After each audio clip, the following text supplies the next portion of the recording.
Welcome प्यारे बच्चों। Engineers gateway के यूट्यूब प्लेटफॉर्म पर एक बार फिर से मैं ललित राठी आपका स्वागत करता हूं। आशा और उम्मीद करता हूं कि आप अब ईमानदारी से अपनी पढ़ाई में लग गए होंगे। जैसा कि आप जानते हैं, हम यहां पर fundamental of electronics engineering subject को कवर अप कर रहे हैं इस वीडियो के माध्यम से या इस सीरीज के माध्यम से, जिसका नाम क्या है, भोकाल श्रृंखला। हम इलेक्ट्रॉनिक्स के पेपर में एग्जाम हॉल में भोकाल मचाने के लिए अपनी प्रिपरेशन कर रहे हैं और मैं गारंटी के साथ कहता हूं, अगर आप इस पूरी श्रृंखला को देखेंगे तो कहीं ना कहीं आप एग्जाम में जरूर भोकाल मचाकर आएंगे इलेक्ट्रॉनिक्स के। ये मेरी गारंटी है। जिस तरीके से हमने फिजिक्स को टारगेट करके दो श्रृंखला लेकर आए थे, वैसे ही ये भोकाल श्रृंखला इलेक्ट्रॉनिक्स के लिए रामबाण है। आप इसको स्टेप बाय स्टेप देखिए, आपको कहीं पर भी कोई समस्या नहीं आएगी, ये गारंटी है जब आप एग्जाम हॉल में बैठेंगे। तो आज इस भोकाल श्रृंखला का पार्ट नंबर 2 हम यहाँ पर कवर करेंगे। इससे पहले पार्ट नंबर 1 हम कंप्लीट कर चुके हैं, जिसमें हमने 11 क्वेश्चन कवर अप किए हैं और बहुत ही बेहतरीन तरीके से मैंने वो 11 क्वेश्चन आपको एक्सप्लेन किए हैं और गारंटी के साथ कहता हूँ वो आपको क्वेश्चन समझ में भी आए होंगे। चूंकि इस श्रृंखला का दूसरा बेनिफिट ये भी है, जिस तरीके से हमने फिजिक्स को टारगेट करके श्रृंखला पढ़ी थी, कि आप जब इस श्रृंखला को देख रहे होंगे किसी भी पार्ट को, तो जो पांचों यूनिट हैं आपकी, उसका कॉम्बिनेशन आपको यहाँ पर देखने को मिलेगा। फोर्थ यूनिट में चूंकि आपके न्यूमेरिकल पोर्शन वाले क्वेश्चन ज्यादा पूछे जाते हैं, तो न्यूमेरिकल मैंने किसी भी यूनिट का यहाँ पर नहीं लिया है, क्योंकि न्यूमेरिकल के लिए ऑलरेडी हमारे यूट्यूब चैनल पर 2 ऐसी वीडियो अवेलेबल हैं। अगर आप उन दोनों को ही देख लेते हैं तो गारंटी के साथ कहता हूं मैं कि 200% आपका कोई भी क्वेश्चन एग्जाम में नहीं छूटेगा न्यूमेरिकल वाला।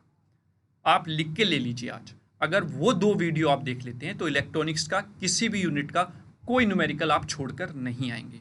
एक न्यूमेरिकल की वन शूट वीडियो है, एक प्रीवियस ईयर के क्वेश्चंस पेपर में जो भी न्यूमेरिकल पूछे गए हैं वो सब कराए हैं, चाहे यूनिट 1 से पूछा जाए चाहे यूनिट 5 से पूछा जाए। ठीक है, तो वो 2 वीडियोस आप देख लीजिए, न्यूमेरिकल की टेंशन इलेक्ट्रॉनिक्स के खत्म हो जाएगी बिल्कुल। बस यहां पर हमें कंसंट्रेट करना है थ्योरेटिकल पोर्शन को लेकर, बेसिकली 2 मार्क्स वाले को, और जो 2 मार्क्स वाले क्वेश्चन सेक्शन बी या सेक्शन सी में लगाकर क्वेश्चन के साथ पूछ लिए जाते हैं। ठीक है, तो चलिए स्टार्ट करते हैं पार्ट नंबर 2। उससे पहले आप वीडियो को ज़्यादा से ज़्यादा शेयर कर दीजिए और अपनी ताकत दिखा दीजिए कि जो इंजीनियर्स गेटवे के साथ बच्चे जुड़े हुए हैं वो कितना एकजुट हैं और कितना आप हमारी हेल्प कर रहे हैं, जिससे कि मैटर ज़्यादा से ज़्यादा बच्चों तक पहुंच सके और हमारी रेंज ज़्यादा से ज़्यादा बच्चों तक पहुंच सके। ठीक है, तो चलिए स्टार्ट करते हैं आज का अपना सेशन। और क्वेश्चन नंबर, चूंकि हमने 11 पीछे ही कंप्लीट कर लिए हैं, हम बात करते हैं क्वेश्चन नंबर 12 की। क्वेश्चन नंबर 12 क्या कह रहा है कि drive the relationship between the alpha and beta. देखिए, लास्ट वाले सेशन में भी ये क्वेश्चन हमने कवर किया है और फिर से ये क्वेश्चन पूछ लिया गया है कि अल्फा और बीटा में क्या रिलेशन है। तो उसके लिए सिंपल ये है कि वी नो दैट, हम जानते हैं कि IE जो होता है एमीटर करंट, वो इक्वल टू होती है बेस करंट और कलेक्टर करंट की सम के। और साथ ही साथ हमें पता है जो अल्फा होता है वो क्या होता है, एमीटर करंट और कलेक्टर करंट का रेशो होता है। आई थिंक मैंने उल्टा लिख दिया है, एक सेकेंड।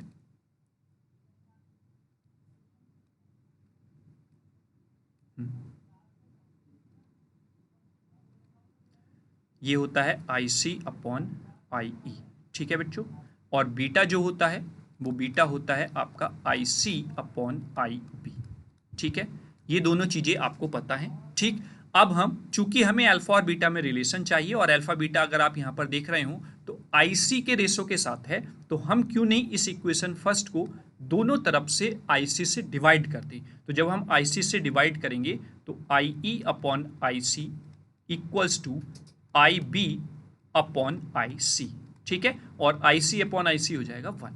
तो अगर मैं यहां से देखूं तो यहां से IE अपॉन IC मुझे क्या मिलेगा बच्चों, वो मिलेगा, क्योंकि मैंने इसका रेसिप्रोकल किया है तो इधर भी मुझे रेसिप्रोकल करना पड़ेगा, सेम एज इट इज। अगर मैं यहां देखता हूं तो ये क्या है, IB अपॉन IC हो जाएगा इस तरीके से, तो मुझे इसका भी रेसिप्रोकल यहां पर करना पड़ेगा। तो अब ये दोनों वैल्यूज उठाकर मैं यहां पर पुट कर देता हूं। Then 1 upon alpha equals to 1 upon beta plus 1।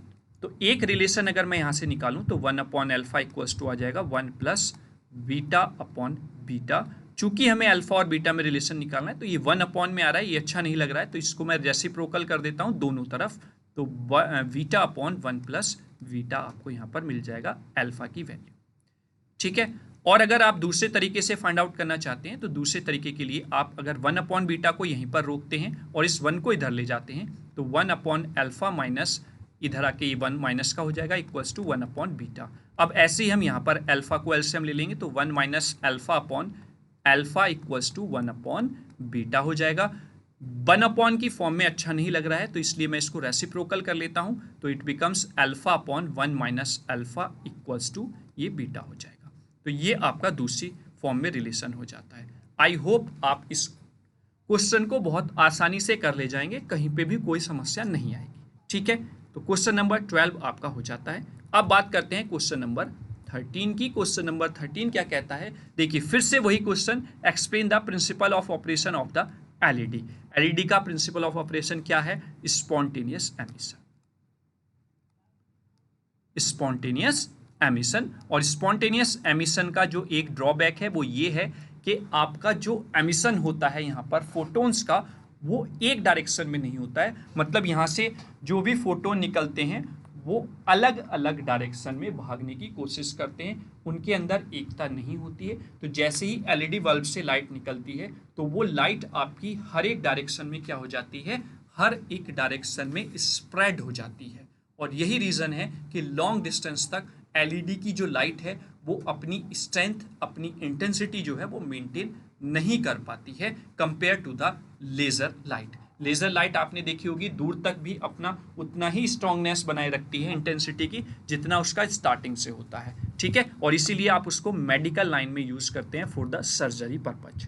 ठीक, चलिए तो एलईडी में वही आप लिखेंगे। जो एलईडी होती है वो सेमीकंडक्टर मटेरियल की बनी होती है। टिपिकली 2 सेमीकंडक्टर मटेरियल के मिक्सअप या कॉम्बिनेशन से 2 मटेरियल के वो बनती है, जैसे गैलियम आर्सेनाइड से बना हुआ gallium arsenide GaAs, gallium phosphide GaP और गैलियम नाइट्रेट, इनके कॉम्बिनेशन से बनेगी। साथ ही साथ जो फॉरवर्ड वाइसिंग में जब आप एलईडी को करते हैं तो वहाँ से इलेक्ट्रॉन एंड होल्स रिकम्बाइन करते हैं पीएन जंक्शन के अक्रॉस, और वो आपके एनर्जी में कन्वर्ट होते हैं in the form of photon, और वहाँ से वो रिलीज करते हैं फोटोन्स। जो कलर होता है डिफरेंट एलईडीज का वो डिपेंड करता है सेमीकंडक्टर मटेरियल्स और उनके बैंड गैप पर।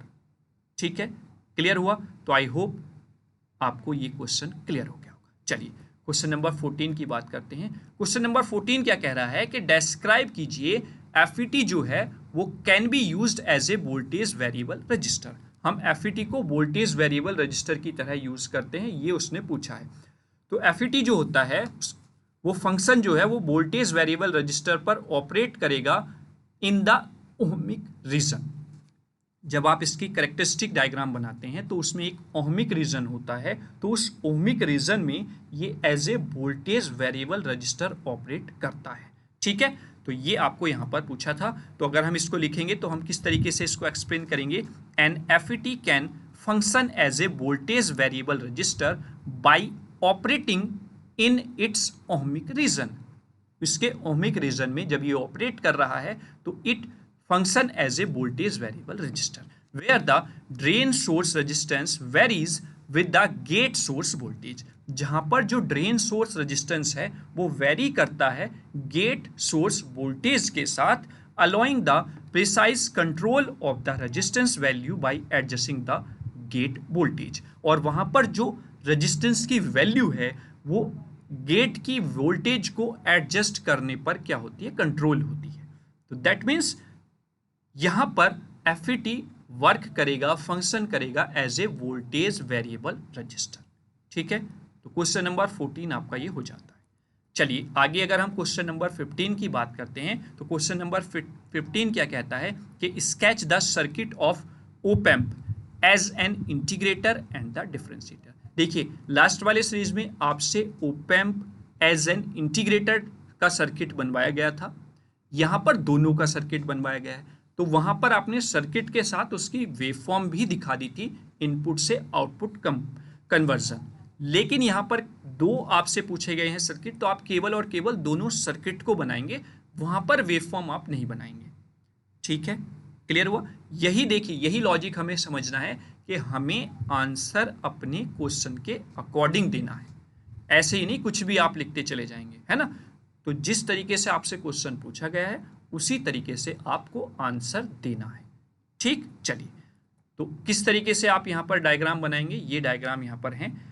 अगर आपने डिटेल में पढ़ा हुआ है तो आपको डायग्राम बनाने में कोई समस्या नहीं होगी। आइडियल इंटीग्रेटर की अगर हम बात करें तो देखिए, जैसे मैंने जब वहाँ पर बताया था आपसे कि कैपेसिटर यहाँ पर लगा होगा और रजिस्टर यहाँ पर लगा होगा, कहाँ पर, इन्वर्टिंग टर्मिनल, और ये आपका नॉन इन्वर्टिंग टर्मिनल है। ठीक है, इनपुट आपने इन्वर्टिंग टर्मिनल पर अप्लाई की हुई है। जब आप डिफरेंशिएटर की बात करेंगे तो ये कैपेसिटर यहाँ पहुँच जाएगा, ये रजिस्टर यहाँ पर पहुँच जाएगा, तो ये कैपेसिटर यहाँ पर आ गया, ये रजिस्टर यहाँ पर आ गया, बस इतना डिफरेंस है और कुछ डिफरेंस नहीं है। और क्वेश्चन इंपॉर्टेंट है, देखिए आपने दूसरी सीरीज है और दूसरी सीरीज में ही पूछ लिया गया है। ठीक है, आप चाहें तो ये आप उसका रिजल्ट जो निकलता है, वोल्टेज जो यहाँ पर मिलती है वी आउट, वो आप दोनों की लिख सकते हैं, अदरवाइज नहीं भी लिखेंगे तो देयर इज नो प्रॉब्लम। आपसे केवल और केवल सर्किट बनाने को यहाँ पर कहा गया है। तो 1 नंबर का ये सर्किट, 1 नंबर का ये सर्किट, तो आपके 2 नंबर पूरे हो जाते हैं। ठीक है, क्लियर? चलिए आज बात करते हैं क्वेश्चन नंबर 16 की। क्वेश्चन नंबर 16 क्या कहता है? क्वेश्चन नंबर 16 कह रहा है कि compare the properties of the silicon and germanium semiconductor. तो सिलिकॉन और जर्मेनियम सेमीकंडक्टर की जो प्रॉपर्टीज हैं वो यहाँ पर आपसे पूछी गई हैं। ठीक है, तो अगर हम कंपेयर करें या फिर हम बात करें सिलिकॉन और जर्मेनियम की, तो दोनों जो हैं वो आपकी क्या हैं? सेमीकंडक्टर मटेरियल हैं। सेमीकंडक्टर मटेरियल दोनों एक दूसरे से डिफर हैं as compare to the band gap और थर्मल स्टेबिलिटी। ये दो आप प्रॉपर्टीज को ध्यान में रखते हुए यहाँ पर इनको कंपेयर कर सकते हैं। तो अगर मैं बात करूँ सिलिकॉन और जर्मेनियम की on the behalf of the band gap, तो सिलिकॉन का जो बैंड गैप होता है वो 1.12 इलेक्ट्रॉन वोल्ट होता है, जो कि लार्ज होता है कंपेयर टू द जर्मेनियम, क्योंकि जर्मेनियम का होता है 0.66 electron volt, smaller band gap होता है। तो इससे हमें ये पता चलता है कि जो स्पीड होती है ऑन होने की जर्मेनियम की, वो सिलिकॉन के कंपैरिजन में हाई होती है। तो जहां पर आपको फास्ट स्विचिंग चाहिए वहां पर आप जर्मेनियम टाइप के सेमीकंडक्टर से बनी हुई डिवाइस को यूज करते हैं कंपेयर टू द सिलिकॉन। दूसरा, थर्मल स्टेबिलिटी। थर्मल स्टेबिलिटी की बात करें तो सिलिकॉन की जो थर्मल स्टेबिलिटी होती है वो हाई होती है, जिससे कि बेटर परफॉर्मेंस मिलती है हाई टेम्परेचर पर भी। मतलब हम किसी डिवाइस को जिसमें आपका सिलिकॉन से बना हुआ डिवाइस लगा हुआ है, वो अगर हम यूज कर रहे हैं तो उसकी परफॉर्मेंस जर्मेनियम के परफॉर्मेंस के कंपैरिजन में हाई टेम्परेचर पर अच्छा मिलेगा। अगर हम उसको बहुत देर तक डिवाइस को यूज कर रहे हैं तो वो हीट भी होगी, तो उसकी परफॉर्मेंस पर ज़्यादा इफेक्ट नहीं पड़ेगा। वहीं पर जर्मेनियम जो होता है वो लोअर थर्मल स्टेबिलिटी का होता है, जिससे कि सेंसिटिव होता है टेम्परेचर चेंज पर। जैसे ही टेम्परेचर में थोड़ा बहुत चेंज हुआ या फिर हमने बहुत देर तक डिवाइस को यूज़ किया, तो वो कहीं ना कहीं उसकी परफॉर्मेंस में मिसबिहेव होने लगता है। तो इसी वजह से अगर आपसे क्वेश्चन ये भी पूछ ले कि सिलिकॉन बेटर क्यों होता है जर्मेनियम के कंपैरिजन में, तो स्विचिंग स्पीड तो जर्मेनियम की हाई है, लेकिन मेन रीजन है थर्मल स्टेबिलिटी का, जो कि सिलिकॉन की ज़्यादा होती है। ठीक है, इस वजह से बेटर बोल सकते हैं सिलिकॉन को as compare to the germanium material. Clear? I hope आपको क्लियर हो गया होगा दोनों के बीच में कंपैरिजन। अब अगर हम बात करते हैं नेक्स्ट क्वेश्चन नंबर 17, तो क्वेश्चन नंबर 17 क्या कह रहा है कि डिफाइन कीजिए depletion layer in the diode. Depletion layer क्या होती है डायोड में, ये यहाँ पर पूछा गया है। तो अगर आप देखें तो ये आपका पीएन जंक्शन होता है, एक तरफ पी होता है, एक तरफ एन होता है। एक सेमीकंडक्टर मटेरियल लिया आपने, एक तरफ ट्राइवैलेंट एक तरफ पेंटावैलेंट इंप्योरिटीज ऐड की, तो एक तरफ पी बन गया, एक तरफ एन बन गया। तो दोनों के बीच में एक जंक्शन यहाँ पर क्रिएट हो जाता है। स्टार्टिंग में क्या होता है कि यहाँ पर होल की मेजॉरिटी ज़्यादा है, इलेक्ट्रॉन की मेजॉरिटी कम है। यहाँ पर इलेक्ट्रॉन की मेजॉरिटी ज़्यादा है, होल की मेजॉरिटी कम है। तो स्टार्टिंग में ये क्या होना चाहते हैं, इक्विलिब्रियम कंडीशन में जाना चाहते हैं। तो इस वजह से आपके इलेक्ट्रॉन इधर की तरफ होल इधर की तरफ भागना स्टार्ट करते हैं, इलेक्ट्रॉन इधर की तरफ भागना स्टार्ट करते हैं, या इलेक्ट्रॉन इधर भागेंगे, होल इधर भागेंगे, वो स्टेबिलिटी बनाने की कोशिश करते हैं, जिस वजह से इस जंक्शन के पास में वो रिकम्बाइन हो जाते हैं, और रिकम्बाइन होने की वजह से इधर आपका पॉजिटिव इमोबिल आयंस यानी कि पॉजिटिव आयंस क्रिएट हो जाते हैं, इधर निगेटिव आयंस क्रिएट हो जाते हैं, जिसको आप डिप्लीशन लेयर बोलते हैं। और जब ये क्रिएट हो जाते हैं जंक्शन के अक्रॉस, तो फिर ये प्रोसेस क्या हो जाता है, स्टॉप हो जाता है, और यही आपकी डिप्लीशन लेयर होती है डायोड में। ठीक, तो आप किस तरीके से इसको लिखेंगे, the depletion layer in a diode is a region near the PN junction where the mobile charge carriers, electron and holes are depleted, leaving behind the immobile ionized donor and the acceptor atoms, creating an electric field that oppose further carrier momentum। यानी कि एक यहाँ पर field generate हो जाता है, जिसको आप पोटेंशियल डिफरेंस भी बोल सकते हैं जंक्शन के अक्रॉस, जो कि फर्दर इस मोमेंटम को स्टॉप कर देता है, वही आपका डिप्लीशन लेयर कहलाता है। और आप इसको नीचे इसके साथ साथ ये जो थ्योरी आपने लिखी है, ये डायग्राम भी यहाँ पर आप बना देंगे इस तरीके से। ठीक है, ये आप इधर दिखा देंगे निगेटिव आयंस, और इधर आप दिखा देंगे पॉजिटिव आयंस। ठीक है, और ये आप लिख देंगे यहाँ पर डिप्लीशन लेयर। ठीक है, इस तरीके से ये आपका P हो गया, ये आपका N हो गया।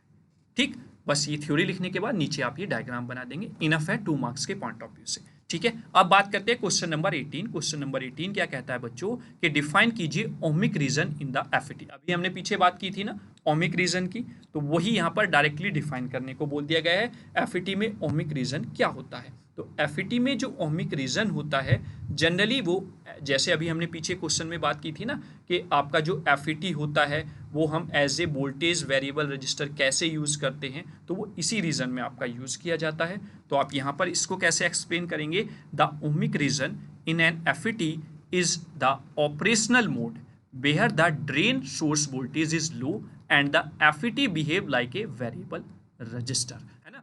जो ड्रेन सोर्स वोल्टेज है वो लो होता है ओमिक रीजन में फील्ड इफेक्ट ट्रांजिस्टर के, और उस समय फील्ड इफेक्ट ट्रांजिस्टर जो है वो वेरिएबल रजिस्टर की तरह बिहेव करता है। ये क्वेश्चन हम पीछे भी लिख चुके हैं, जो यहाँ पर रीजन दिया है, with the drain current linearly proportional to the drain source voltage. ठीक है, क्लियर हुआ। आई होप ओमिक रीजन क्या होता है एफईटी में ये भी आप समझ गए होंगे, और अगर इस तरीके का क्वेश्चन आपसे पूछा जाता है तो बहुत आराम से इस क्वेश्चन को आप कर ले जाएंगे। ठीक है, चलिए नेक्स्ट क्वेश्चन, क्वेश्चन नंबर 18 क्या है, बहुत शानदार क्वेश्चन है, जिसमें पूछा गया है कि एन टाइप और पी टाइप सेमीकंडक्टर में डिफरेंस क्या होता है, वो चीज़ यहाँ पर बतानी। तो एन टाइप और पी टाइप दोनों सेमीकंडक्टर मटेरियल हैं।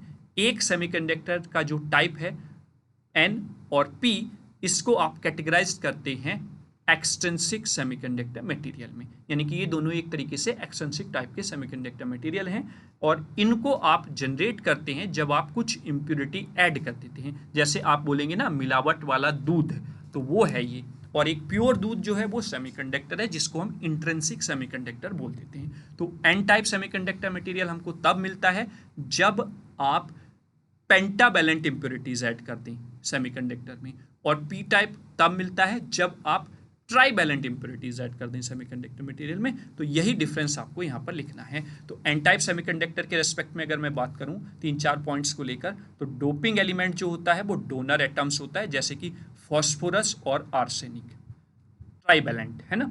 मेजॉरिटी कैरियर्स जो होते हैं वो इलेक्ट्रॉन्स, सॉरी डोनर है तो पेंटावैलेंट, सॉरी पेंटावैलेंट इम्प्योरिटीज आप ऐड करेंगे, है ना। और जो मेजॉरिटी होगी वो इलेक्ट्रॉन्स की होगी, माइनॉरिटी जो होगी वो होल्स की होगी, चार्ज जो होगा वो निगेटिव होगा, क्योंकि नंबर ऑफ इलेक्ट्रॉन्स ज़्यादा होते हैं। वहीं पर पी टाइप की बात करता हूँ, तो पी टाइप सेमीकंडक्टर में डोपिंग एलिमेंट जो होगा वो एक्सेप्टर एटम होगा, यानी कि ट्राईवैलेंट। ठीक है, जैसे बोरोन हो गया, गैल्मियम हो गया। मेजॉरिटी कैरियर्स इधर होल हो जाएंगे, माइनॉरिटी कैरियर इधर इलेक्ट्रॉन हो जाएंगे, और चार्ज जो होगा वो पॉजिटिव होगा ड्यू टू द होल्स यहाँ पर ज़्यादा हैं, इस वजह से पॉजिटिव चार्ज यहाँ पर रहेगा। तो आई होप आप समझ गए होंगे कि एन टाइप और पी टाइप सेमीकंडक्टर मटेरियल में क्या डिफरेंस है। ठीक है, नेक्स्ट चलते हैं क्वेश्चन नंबर 20। क्वेश्चन नंबर 20 क्या कह रहा है कि इक्विवेलेंट या अप्रोक्सीमेशन जो आपके डायग्राम हैं डायोड के वो सर्किट यहाँ पर आपसे पूछे गए हैं। तो अगर मैं बात करूँ यहाँ पर सर्किट्स की डायोड की, तो दो तरीके से हम बना सकते हैं। एक आपका आइडियल होता है, ठीक है, और एक आपका प्रैक्टिकल होता है, या फिर जिसको हम रियल डायोड भी बोल सकते हैं, है ना। तो मैं यहाँ पर लिख देता हूँ रियल डायोड और इधर लिख देता हूँ मैं आइडियल डायोड, ठीक है। तो जब हम आइडियल डायोड की बात करते हैं तो आइडियल डायोड को आप डायरेक्टली इस तरीके से बनाएंगे, ये डायोड का सिंबल है, दिस इज आइडियल डायोड, ठीक है। वहीं पर रियल डायोड की बात करें तो रियल डायोड भी कुछ इस तरीके से ही आपका है, ठीक है। फिर अगर फॉरवर्ड वाइसिंग की आप बात करते हैं तो फॉरवर्ड वाइसिंग में रियल जो आइडियल डायोड होता है वो आपका जैसे ही फॉरवर्ड वाइसिंग में हुआ तो वो क्या हो जाएगा, वो शॉर्ट सर्किट हो जाता है, ठीक है। ये इधर पॉजिटिव है, ये इधर निगेटिव है, ये ऐसे ही इधर भी पॉजिटिव है, इधर भी निगेटिव है, ये एनोड टर्मिनल, ये कैथोड टर्मिनल। तो जब ये फॉरवर्ड वाइसिंग में आया तो फॉरवर्ड वाइसिंग में कुछ इस तरीके से ये शॉर्ट सर्किट हो जाता है, ठीक है। और जैसे ही ये रिवर्स वाइसिंग में आया तो it behave as an open circuit, ये रिवर्स वाइसिंग में है, ये इधर प्लस टर्मिनल, इधर माइनस टर्मिनल, ये आपका ओपन सर्किट हो जाता है, ओपन सर्किट ओसी, ठीक है। अगर मैं बात करूं यहाँ पर तो यहाँ पर एक सेकंड मैं पोलरिटी ही आपको यहाँ पर रख के दिखा देता हूँ, ठीक है। ये तो मैं एनोड कैथोड की बात कर रहा था। जब हम बैटरी इससे कनेक्ट करेंगे तो बैटरी में आपका इधर निगेटिव कनेक्ट होगा, इधर पॉजिटिव कनेक्ट होगा, इसके कंपैरिजन में हम यहाँ पर देख रहे हैं, ठीक है। तो अगर मैं इसकी कैरेक्टरिस्टिक भी यहाँ पर ड्रॉ करता हूँ आइडियल डायोड की, तो आइडियल डायोड की कैरेक्टरिस्टिक आपको कुछ इस तरीके से देखने को मिल जाएगी। यहाँ पर मैं ले लेता हूँ एक सेकेंड ब्लू कलर, तो ये कुछ इस तरीके से आपको देखने को मिलेगी। जैसे ही आप थोड़ा सा भी करंट यहाँ पर देंगे, मतलब सप्लाई देंगे, तो करंट फ्लो होना स्टार्ट हो जाएगा और इधर रिवर्स वाइसिंग में वो जीरो रहेगा, ठीक है जी, ठीक। इस तरीके से ये हो गया आपका एक सेकेंड V और ये हो गया आपका I। क्लियर हुआ? ये आपका फॉरवर्ड वाइसिंग हो गया और इधर आपका ये रिवर्स वाइसिंग हो गया। क्लियर हुआ ना, रिवर्स वाइसिंग, ठीक। आप यहाँ पर बात कर लेते हैं रियल डायोड के लिए। तो रियल डायोड में आपका सर्किट तो शॉर्ट हो जाएगा, लेकिन वो डायोड किस मटेरियल का बना हुआ है वो भी यहाँ पर आपका इंट्रोड्यूस होगा, ठीक है। जैसे ये जर्मीनियम सिलिकॉन की हम बात कर लेते हैं, 0.7 वोल्ट आपका हो जाएगा और ये आपका सर्किट यहाँ पर शॉर्ट ही हो जाएगा, ठीक है। ये शॉर्ट सर्किट डायोड हो जाएगा, ये आपका प्लस टर्मिनल कनेक्ट हो जाएगा इधर, ये माइनस टर्मिनल कनेक्ट हो जाएगा। और जब ओपन सर्किट की हम बात करेंगे तो ओपन सर्किट में आपका इस तरीके से रहेगा, चूंकि आपका सिलिकॉन मटेरियल का बना हुआ है डायोड, तो ये आपका यहाँ पर रहेगा 0.7 वोल्ट, लेकिन ओपन सर्किट यहाँ पर हो गया है, तो that means it's open circuit. और इसको मैं इस तरीके से भी दिखा सकता हूँ, ठीक है। तो ये माइनस टर्मिनल, ये प्लस टर्मिनल। अब यहाँ पर जब हम इसका ग्राफ बनाएंगे तो ग्राफ कुछ इस तरीके से बन जाएगा आपका वेव फॉर्म ग्राफ, ये ऐसे, ठीक है। Little bit amount of current आपको रिवर्स वाइसिंग में देखने को मिल जाता है और फिर आपको यहाँ पर ब्रेकडाउन देखने को मिल जाता है। तो ये आपके प्रैक्टिकल या फिर रियल डायोड की कैरेक्टरिस्टिक कुछ इस तरीके से हो जाती है, ये आई हो जाएगा, ये वी हो जाएगा, ठीक है। तो ये आपसे इक्विवेलेंट सर्किट्स डायोड के पूछे गए थे, इस तरीके से आपको बनाना है। वेव फॉर्म मैंने एक्स्ट्रा में यहाँ पर आपको बनाकर दिखा दी है, केवल और केवल आपको सर्किट पूछे गए हैं तो एक तरफ रियल डायोड और एक तरफ आइडियल डायोड के सर्किट्स आप यहाँ पर ड्रॉ कर देंगे, ठीक है। Clear? I hope question number 20 भी आपको क्लियर हो गया होगा। चलिए अब बात करते हैं क्वेश्चन नंबर 21 की। क्वेश्चन नंबर 21 क्या कह रहा है? क्वेश्चन नंबर 21 बच्चों पूछ रहा है यहाँ पर कि वैरेक्टर डायोड क्या है और इसकी एप्लीकेशंस क्या हैं, ये चीज़ यहाँ पर पूछी गई है। तो जनरली वैरेक्टर डायोड क्या है? एक सेमीकंडक्टर टाइप का डायोड ही होता है जिसको डिज़ाइन इस तरीके से किया जाता है कि वो as a variable capacitor work करे इन द रिवर्स बायसिंग, बस ये काम है। और एप्लीकेशन की अगर हम बात करें तो एप्लीकेशन इसकी हो जाते हैं ट्यूनिंग सर्किट में हम यूज़ करते हैं। जैसे आपकी रेडियो हो गई है, उसमें फ्रीक्वेंसी हमको ट्यून करना है तो वो आप वेरिएबल डायोड की हेल्प से, वैरेक्टर डायोड की हेल्प से कर सकते हैं, ठीक है। क्योंकि अगर हम फिर आरसी सर्किट वहाँ पर बनाते हैं तो वो थोड़ा कॉस्टली पड़ जाता है, ठीक है। तो वैरेक्टर डायोड क्या है?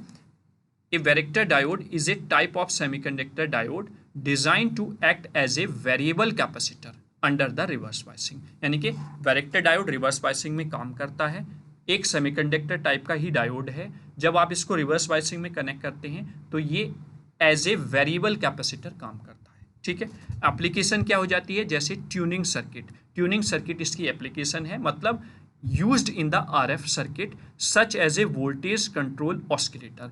सच एज वोल्टेज कंट्रोल ऑस्किलेटर हम आरएफ सर्किट में इसको यूज करते हैं, जिससे कि frequency modulator to electronically tune frequency in the device like the radio और द टीवी रिसीवर्स। रेडियो में या टीवी रिसीवर्स में फ्रीक्वेंसी को सेट करने पर फ्रीक्वेंसी मॉड्यूलेटर में as a voltage control oscillator RF circuit में हम यूज करते हैं वैरेक्टर डायोड का, या फिर सिंपल भाषा में हम कह सकते हैं कि ट्यूनिंग सर्किट में हम वैरेक्टर डायोड का यूज करते हैं एज एन एप्लीकेशन। ठीक है, तो 2 मार्क्स के पॉइंट ऑफ व्यू से आपको इतना लिखना पड़ेगा। ठीक है, क्लियर। चलिए अब बात करते हैं क्वेश्चन नंबर 22 की, जो कि फिर से देखिए आप यहाँ पर पूछ लिया गया है कि डिफ्रेंशिएट कीजिए between the depletion and enhancement type MOSFET को। तो ये हम डिस्कस कर चुके हैं। तो जनरली दोनों के बीच में डिफरेंस जो है वो यहाँ पर देखिए, यहाँ पर पूछा गया है डिफरेंस, तो यहाँ पर अलग अलग फैक्टर्स की हेल्प से भी आप बता सकते हैं डिप्लीशन टाइप और एनहेंसमेंट टाइप मॉसफेट में। और कंस्ट्रक्शन के हिसाब से हम बात करें तो कंस्ट्रक्शन के हिसाब से वही हो जाएगा कि इसमें चैनल ऑलरेडी प्रेजेंट होता है। यहाँ पर मैं लिख देता हूँ, वो हमने जो नोड्स हैं वो हम पहले ही बता चुका हूँ मैं आपको। तो ये चैनल ऑलरेडी यहाँ पर बना होता है। ठीक है, प्री डिफाइन यहाँ पर चैनल आता है। ठीक है, और अगर हम एनहेंसमेंट टाइप मॉसफेट की बात करें, ये डिप्लीशन टाइप हो गया, और हम एनहेंसमेंट टाइप मॉसफेट की बात करते हैं तो यहाँ पर जो चैनल होता है वो चैनल क्या होता है, वो एब्सेंट होता है। ठीक है, चैनल जो है वो एब्सेंट है इसके और इसके बीच में। ठीक है, ये तो आपकी डिप्लीशन लेयर है, ये और ये।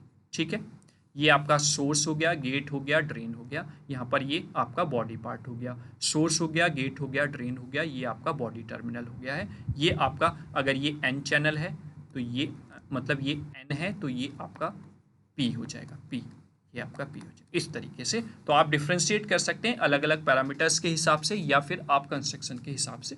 2 मार्क्स के पॉइंट ऑफ व्यू से ज़्यादा आपको नहीं लिखना है डिटेल में। ठीक है, क्लियर हुआ।